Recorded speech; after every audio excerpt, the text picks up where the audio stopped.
अस्सलामुअलैकुम वरहमतुल्लाहि वबरकातुहू। मैं साजिद अबरार। आजकल हमारे मुल्क में दो खबरें बड़े जोरों शोरों पर हैं। बहुत दो खबरें बड़ी वायरल हो रही हैं। एक तो ये कि आईफोन जो श्री आईफोन एप्पल आईफोन जो है ये जिहादी हो चुका है। इसकी मानसिकता जो है वो जिहादी हो चुकी है। और दूसरी ये कि एक ऐप आया है और ये जो टिर्री वाले हैं जिसे टुक टुक भी कहा जाता है, टिर्री भी कहा जाता है, मिनी मेट्रो भी कहा जाता है। और उस ऐप के जरिए से इस ऐप मिनी मेट्रो को लोग बंद कर देते हैं और वो चलती चलती कहीं भी बंद हो जाती है। तो क्या है पूरा मामला? तो मैं अभी आप लोगों को एक खबर सुनाने वाला हूँ जिस भाई का नाम है फराज मलिक। बहुत बेहतरीन बड़ी जानकारी के साथ, बहुत बड़ी खूबसूरती के साथ और बिल्कुल सच्ची खबर देते हैं। आइए चलिए सुनते हैं। मैं भी आप लोगों के साथ सुनता हूँ। हे सीरी, अस्सलामु अलैकुम। वालेकुम अस्सलाम। हे सीरी, जय Shri Ram. Hello, may your day be good. सीरी भी अब जिहादी हो चुकी है। सीरी अस्सलामु अलैकुम का तो जवाब वालेकुम अस्सलाम में दे रही है, लेकिन जय श्री राम का जवाब जय श्री राम में नहीं दे रही है। जिहादी बन चुकी है सीरी। एप्पल स्टोर बंद कराने की मांग भी हिंदूवादी संगठनों की तरफ से उठा दी गई है, क्योंकि सीरी जय श्री राम का जवाब नहीं दे रही है। सीरी के ऊपर भी अब जिहादी मानसिकता का टैग लग चुका है। क्या है ये पूरा मामला और कहां से एप्पल की सीरी को जिहादी होने का टैग दिया जा रहा है, इस पर डिटेल से बात करेंगे, क्योंकि हमारे देश के अंदर इस वक्त छोटी छोटी बातों को लेकर एक बहुत बड़े मुद्दे बनाए जा रहे हैं। साथ ही साथ ई रिक्शा की भी बात करेंगे, जिसको टिर्री और टुक टुक कहा जाता है। इसको लेकर भी इस वक्त सोशल मीडिया पर बवाल मचा हुआ है। लोग एक मोबाइल ऐप के जरिए चलते हुए टिर्री को बंद कर दे रहे हैं। अब जो लोग मजाक मजाक में किसी को परेशान करने के लिए मोबाइल ऐप से किसी के ई रिक्शा को बंद कर देते हैं, उनके ऊपर किस तरह की कार्रवाई होगी, सारी चीजें आप लोगों को बताऊंगा। साथ ही साथ ये भी बताऊंगा कि आखिर ये एप्लीकेशन काम कैसे कर रहा है। क्या ये पॉसिबल है कि किसी भी चलते हुए ई रिक्शा को एक मोबाइल ऐप से कंट्रोल करके बंद कर दिया जाए? आखिर इसके पीछे का साइंस क्या है, वो मैं आप लोगों को बहुत आसान भाषा में बताने की कोशिश करूंगा। और जिन लोगों के ई रिक्शा बंद हो रहे हैं, अगर कोई आपका ई रिक्शा बंद कर देता है तो आप अपने मोबाइल से उसको 1 मिनट में अनलॉक कर सकते हैं। सीरी की बात कर लेते हैं। जिन लोगों ने आईफोन नहीं चलाया है उनको बता दूं कि आईफोन के अंदर एक फीचर है सीरी नाम का।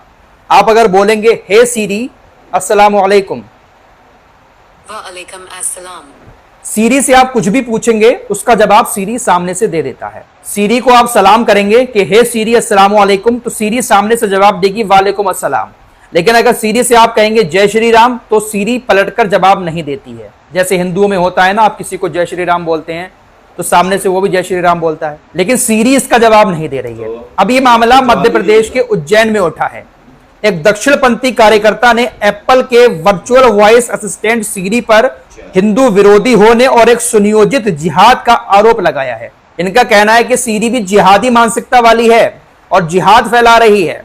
अस्सलामु अलैकुम का जवाब दे रही है, जय श्री राम जय महाकाल का जवाब नहीं दे रही है। मीडिया रिपोर्ट्स के मुताबिक विश्व हिंदू परिषद, बजरंग दल जैसे संगठनों ने इस मामले पर कड़ी आपत्ति जताई है। मध्य प्रदेश के मुख्यमंत्री को हिंदू संगठन के लोगों ने पत्र लिखकर यह मांग की है कि एप्पल स्टोर को बंद किया जाए या फिर कंपनी के ऊपर दबाव डालकर इस फीचर को ठीक कराया जाए। एप्पल की तरफ से इस मामले पर अभी तक कोई भी रिप्लाई नहीं दिया गया है, लेकिन यह मुद्दा काफी गरमाया हुआ है उज्जैन के अंदर कि सीरी अस्सलामु अलैकुम का तो जवाब दे रही है, लेकिन जय श्री राम और जय महाकाल का जवाब नहीं दे रही है। आपको याद होगा जब आईफोन 17 आया था, भगवा कलर का आईफोन, लोगों ने काफी खुशियां मनाई थी कि देखिए अब तो आईफोन भी भगवा कलर का आईफोन बना रहा है। बहुत सारी वीडियोस आप लोगों ने इस टॉपिक पर देखी होंगी। हालांकि ये अस्सलामु अलैकुम का जवाब सीरी पहले भी दे रही थी। लोगों ने भगवा कलर के आईफोन से कहा था कि देखिए भगवा कलर का आईफोन है, लेकिन सीरी अस्सलामु अलैकुम का जवाब दे रही है। इस तरह की वीडियो लोगों ने पहले भी बनाई थी, लेकिन ये मुद्दा अब उठाया जा रहा है कि आईफोन जिहादी है, सीरी जिहादी मानसिकता फैला रही है, अस्सलामु अलैकुम का जवाब दे रही है लेकिन और जवाब नहीं दे रही है। इस मामले पर आप लोगों को क्या कहना है कमेंट बॉक्स में जरूर बताएं। क्या आईफोन इस फीचर को चेंज करेगा? क्या सीरी को अस्सलामु अलैकुम का जवाब देने से रोकेगा? देखते हैं कि एप्पल की तरफ से क्या रिप्लाई दिया जाता है। आइए अब ई रिक्शा की बात कर लेते हैं, जिसको बहुत सारे लोग टिर्री भी कहते हैं और कुछ लोग टुक टुक भी कहते हैं। देखिए मजाक अपनी जगह है, लेकिन किसी की रोजी रोटी का यहाँ पर सवाल है। हाँ, बहुत सारे लोगों को शिकायत हो सकती है कि ये ई रिक्शा वाले बहुत गलत ई रिक्शा चलाते हैं, अचानक से रोक देते हैं, रॉन्ग साइड ले जाते हैं, जिससे लोगों को दिक्कतें होती है, एक्सीडेंट भी होते हैं, शिकायतें हो सकती हैं। लेकिन इस तरह से किसी की रोजी रोटी पर मजाक मजाक में लात मारना ये बहुत गलत है। सोशल मीडिया पर बहुत सारी वीडियोस वायरल हो रही हैं जहां पर लोग मजाक मजाक में कह रहे हैं देखिए मैं ट्री को बंद कर दूंगा, चलती ट्री को वो रोक दे रहे हैं। दरअसल एक एप्लीकेशन है बैट BMS नाम का। इस एप्लीकेशन का नाम वैसे तो मैं आप लोगों को नहीं बताता, लेकिन बहुत सारी वीडियो सोशल मीडिया पर बन गई हैं जहां पर लोगों ने इस एप्लीकेशन के बारे में बता दिया है। ये ऐप एंड्रॉइड में भी आपको मिल जाएगा प्ले स्टोर में, और आईफोन में भी एप्पल स्टोर में ये मिल जाएगा। दरअसल ये एक चाइनीज ऐप है और इसको सही मकसद के लिए बनाया गया था, लेकिन लोगों ने इसका गलत इस्तेमाल करना शुरू कर दिया। दोस्तों ये जो ई रिक्शा होते हैं ये बैटरी से चलते हैं। इसके अंदर जो बैटरी पड़ी होती है वो लिथियम बैटरी होती है। इस लिथियम बैटरी में एक BMS चिप लगी होती है। BMS का मतलब है बैटरी मैनेजमेंट सिस्टम। ये जो बैट BMS एप्लीकेशन है जिसके जरिए लोग किसी का भी ई रिक्शा बंद कर रहे हैं, ये एप्लीकेशन इसलिए बनाया गया था ताकि जो ई रिक्शा खरीदे उसके मोबाइल में इस एप्लीकेशन को डाला जाए और इस एप्लीकेशन से वो ई रिक्शा अपने मोबाइल से कनेक्ट कर ले। मोबाइल पर ही BMS चिप के जरिए बैट BMS एप्लीकेशन में बैटरी की पूरी जानकारी आती रहेगी कि आपकी बैटरी कितनी % चार्ज हो गई है, कितने % आपकी बैटरी अभी बची है, आपकी बैटरी की कंडीशन किस तरह की है, सारे अलर्ट आपके मोबाइल पर आते रहते हैं। इसी ऐप में एक ऑप्शन भी दिया हुआ है जहां से आप अपनी बैटरी को ऑफ और ऑन भी कर सकते हैं, क्योंकि BMS चिप लगी हुई होती है इस बैटरी के अंदर। ये कोई नॉर्मल बैटरी नहीं होती है जैसे हमारे घरों में इन्वर्टर बैटरी होती है, ऐसी बैटरी नहीं होती है। लिथियम बैटरी में एक BMS चिप लगी होती है, उसी चिप के जरिए मोबाइल से बैटरी कनेक्ट हो जाती है और मोबाइल से फिर उस बैटरी को हम हैंडल कर सकते हैं। ई रिक्शा जो बंद हो रहा है मोबाइल ऐप के जरिए, तो मोबाइल ऐप ई रिक्शा में ब्रेक नहीं लगा रहा है या कुछ और नहीं कर रहा है, बल्कि जो बैटरी है उसको ऑफ कर दे रहा है। अब आप सोचते होंगे आखिर ये हो कैसे रहा है, ऐसे कोई किसी का भी ई रिक्शा कनेक्ट करके उसको बंद कैसे कर देगा? इसमें भी तो कोई प्राइवेसी होनी चाहिए। जी बिल्कुल प्राइवेसी होनी चाहिए। दरअसल ई रिक्शा बनाने वाली जो कंपनियां हैं उनकी लापरवाही की वजह से यह सब हो रहा है। कुछ कंपनियां अपने ई रिक्शे में ओकाया, एक्साइड, ईस्टमैन, लिपगार्ड जैसी बैटरियां डालती हैं। इन कंपनियों के बैटरियों के जो डिफॉल्ट पासवर्ड होते हैं वो ज्यादातर 1 2 3 4 5 6 होते हैं, या फिर 6 बार 0 या फिर 6 बार 8। जब कोई शख्स ई रिक्शा खरीदने कंपनी पर जाता है तो डीलर को वहां पर चाहिए कि जो पासवर्ड है बैटरी का डिफॉल्ट पासवर्ड, उस पासवर्ड को चेंज करके कस्टमर को दे, लेकिन डीलर पासवर्ड चेंज नहीं करते हैं, ऐसे ही थमा देते हैं और लापरवाही की वजह से इस तरह की चीजें अब सामने आ रही हैं।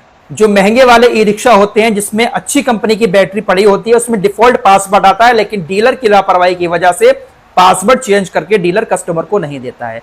इस वजह से ऐसे लोगों के टुक टुक जो हैं वो मोबाइल से कनेक्ट हो रहे हैं। लोगों को पासवर्ड मालूम है, 1 2 3 4 5 6 डालते हैं और कनेक्ट कर लेते हैं और उसके बाद कहीं पर भी किसी भी टुक टुक को बंद कर देते हैं।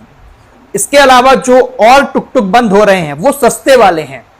सस्ते वाले जो ई रिक्शा होते हैं जिसमें सस्ती सी लोकल बैटरी पड़ी होती है लिथियम की, उसमें किसी तरह का कोई पासवर्ड होता ही नहीं है। वैट VMS मोबाइल से जब आप सर्च करेंगे तो आपके आसपास जो भी टुक टुक होंगे वो सारे आपकी स्क्रीन पर आ जाएंगे। आप जिस टुक टुक को भी चाहे अपने मोबाइल से कनेक्ट करके उसको बंद कर सकते हैं, क्योंकि सस्ते वाले ई रिक्शा की बैटरी में किसी तरह का कोई पासवर्ड होता ही नहीं है। इसलिए सोशल मीडिया पर इस वक्त जो टुक टुक के बंद होने की वीडियोस आ रही हैं उसमें ज्यादातर लोकल कंपनी के टुक टुक होंगे। जो अच्छी कंपनी के ई रिक्शा है उसका डीलर ही पहली चीज पासवर्ड चेंज करके देता है, और अगर पासवर्ड चेंज नहीं भी करेगा फिर भी उसमें डिफॉल्ट पासवर्ड आता है, लेकिन सस्ते वाले ई रिक्शा में पासवर्ड होता ही नहीं है। इसीलिए सस्ते वाले ई रिक्शा मोबाइल से आसानी से कनेक्ट हो रहे हैं और उसके बाद लोग ट्री वालों की ट्री बंद करके उनको परेशान कर रहे हैं। ये बहुत गलत है दोस्तों। अपने मजे के लिए इस तरह से किसी के रिक्शा को बंद मत करो। बीच सड़क पर एकदम से अगर रिक्शा बंद होगा, हो सकता है पीछे से किसी सवारी से टकरा जाए, लोगों की जान को भी खतरा हो सकता है। और ऐसा करके आप लोगों को जब परेशान कर रहे हैं, बहुत सारे लोग हैं जिनको पता ही नहीं है इस बारे में। लोग सोचते हैं कि हमारा ई रिक्शा खराब हो गया, मैकेनिक के पास जाते हैं, मैकेनिक उनसे अच्छा पैसा लेता है। जिन लोगों के साथ अगर ऐसा हो रहा है, जो ई रिक्शा वाले हैं, अगर देख रहे हैं आपका भी ई रिक्शा बंद हो रहा है, तो कुछ ना करें। अगर आप ऐप चलाना नहीं जानते हैं तो आपकी बैटरी के ऊपर एक स्विच लगा होगा, उसको आप थोड़ी देर दबा कर रखें, 5-10 सेकेंड, आपका जो ई रिक्शा बंद हुआ है वो दोबारा से स्टार्ट हो जाएगा। अब ये मामला पुलिस के संज्ञान में भी आ चुका है। सोशल मीडिया पर इतनी सारी वीडियोस वायरल हो गई, लोगों ने हंसी मजाक करते हुए कि देखिए इसको बंद करूंगा, उसको बंद करूंगा। वायरल हो गई। अब पुलिस की तरफ से भी कहा जा रहा है कि अगर ऐसा कोई करता है, शरारत करते हुए अब पकड़ा जाता है, उसके ऊपर सख्त कार्रवाई की जाएगी, जुर्माना डाला जाएगा और जेल भी होगी। इसलिए अब भूल कर भी किसी की रोजी रोटी का इस तरह से मजाक ना उड़ाएं। भाई जो निकल रहा है सड़क पर वो मजबूर आदमी है, उस आदमी के बीवी बच्चे घर पर इंतजार कर रहे होते हैं कि हमारे बाप आएंगे, हमारा शौहर आएगा, ई रिक्शा चलाकर कुछ पैसे लेकर आएगा, लेकिन आप उसको इस तरह से परेशान करेंगे, गलत बात है। हाँ, जो लोग गलत तरीके से चलाते हैं वो लोग थोड़ा ध्यान दें, सड़क के नियमों का पालन करें, उल्टी सीधी जगहों पर एकदम से ना घुसाएं, एकदम से ना रोकें। दिक्कतें बहुत सारी होती हैं इसकी वजह से, कुछ लोग हैं बहुत उल्टी सीधे चलाते हैं, लेकिन कुछ लोगों की वजह से तमाम लोगों को परेशान करना बिल्कुल गलत है। इस रिपोर्ट में इतना ही, कुछ और खबरों के साथ फिर हाजिर होंगे। अपना ख्याल रखिएगा, अल्लाह हाफ़िज़। तो आपने ये पूरी खबर देखी, तो मैं तो ये कहता हूँ कि मेरे भाई, जो अगर किसी की रोजी रोटी पे आप इस तरीके के जुल्म करोगे ना, तो वो कहता है कि मजलूम की बद्दुआ से हमेशा बचना चाहिए। तो ये तो एक दूसरे पर जुल्म करना है। एक आदमी सुबह ही अपने घर से बहुत सारे ख्वाब लेके निकलता है कि मुझे अपने बच्चों की फीस भी जमा करनी है और मुझे अपने बच्चों के लिए कुछ अच्छा उसको खाना लेके भी जाना है, और भी बहुत सारे, उसे अपने उस रिक्शा का किराया भी देना होता है। ज़रूरी नहीं सबके पास अपनी खुद की रिक्शा हो सकता है वो किराए पर लेकर आया हो। तो मेरे प्यारे भाइयों, मजलूम की बद्दुआ से बचो।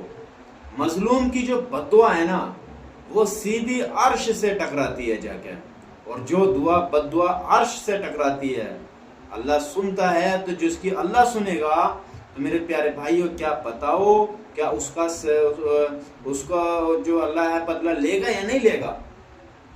इसलिए मजलूम की बद्दुआ से हमें बचना चाहिए।